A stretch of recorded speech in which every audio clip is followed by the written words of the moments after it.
Ишкерлер бизге аябай көп кайрылып атат. Ишкер деген билесиз, эң кымбат нерсе бул убакыт, туурабы? Бир күн жоготсо бул 1 миллион сом жоготуп коюшу мүмкүн да. Анан бир операция кылалы, сата алалы десек, ой мындай арызың бар экен, мындан 5 жыл мурда, 10 жыл мурда деп атат дейт. Барып төлөй койсоң, ошол төлөгөнү банкка отурушунда 1-2 күн кетип атыптыр да. Анан күтөсүң дейт, 1-2 күн. Ошол банк отура элек бизге келек деп айтат дейт, анан отурду деп айтат дейт.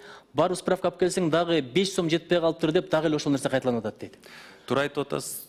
Ушул жактарын бир ишкерлердин пайдасына кылса болобу? Мындай бир жолдорду таап, эгерде которсо, азыр 21-чи кылым, 2 күн банкты күтпөй эле дароо справканы бергендей кылсын, мына төлөдү, мына справка берилди.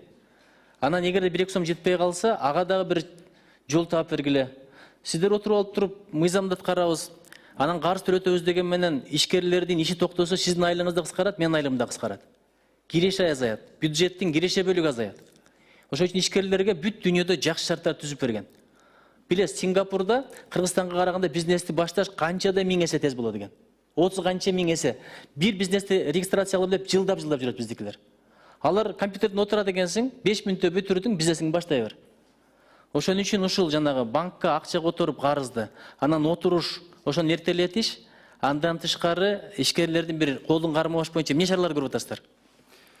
Биринчи маселе боюнча, салык төлөмдөрү боюнча сиз туура айтып атасыз, бул проблема бар. Жана гросс клиринг болгондо банковский система менен 1 күндөн кийин же 3 күнгө чейин банк аркылуу бир банктан бир банкка жетип, анан баягы казначейство түшкүчөктө ошончо убакыт кетип калып атат.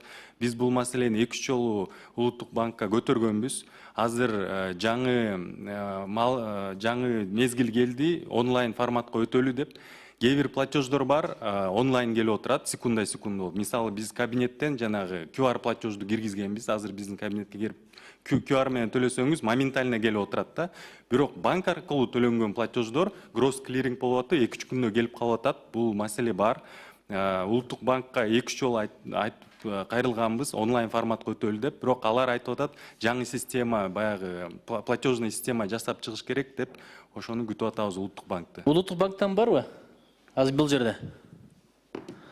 Эми чакырылган эмес да, ошон үчүн салам айтып койсоңуздар, алар жаңы программасын кылыш керек. Ушу керек деген сөз коркунучтуу болуп атат да. Керек деп айткан бир сөз, бирок аны жасаганга 1 жыл керек болобу, 2 жыл керек болобу? Бирок ишкерлердин иши аксап атат. Ошон үчүн урматтуу президенттин өкүлү, азыр президенттик өлкөбүз, өзүңүз контролго алсаңыз шуну. Өзүңүз контролго алыңыз, анан сизден да өтүнүч, улуттук банктын өкүлдөрүн чакырып ушул маселени тезлетиңиздер. Мөөнөт эле коюп койбойсуздар, 3 айдан ичинде бүтүрүлү ушул маселени деп. Болсо керек деп коюп жүрө берет. Банктарга эмне? Банктарга жыр калды.